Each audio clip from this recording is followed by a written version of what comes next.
How one wrong move changed everything in my life. I am really shook up right now after what just happened. It all started when I was driving back home from a vacation in a nearby city. It was nighttime, and the streets were empty. My headlights were on and bright, and I was wide awake from the coffee I had earlier. I was just 5 minutes from my apartment when the unthinkable happened. I was going about 40 miles per hour, the speed limit for the road, when suddenly, a person in a black ski mask with an AR-15 jumped out of the trees into the path of my car. I panicked and slammed what I thought was the brakes. The car sped up instead. Realizing I hit the gas, it was too late. I hit the person, and their body got caught under the car. The tires finished them off. I slowed down, processing what had just happened. Looking into the rearview mirror, I saw people gathering around the body, screaming and crying. Without thinking straight, I floored the gas and fled the scene. When I got home, I drove straight into the garage and shut the doors.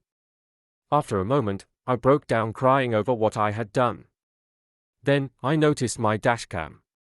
It had recorded everything. Terrified, I hid it where no one could find it.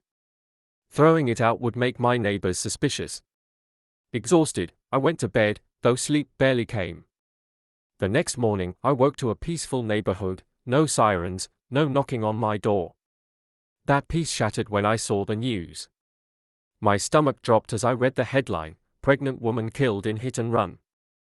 The article reported the incident occurred on West Hazelnut Road at around midnight. Witnesses described the vehicle as a black SUV. My relief was mixed with guilt as I realized they were looking for the wrong car. Inspecting mine, I found no bloodstains or dents.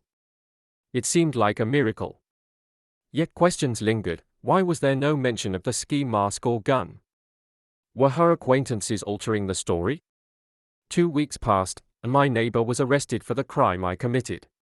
It was horrifying to witness his family's despair as police took him away in handcuffs. His wife pleaded with them, and neighbors protested his innocence, but I said nothing.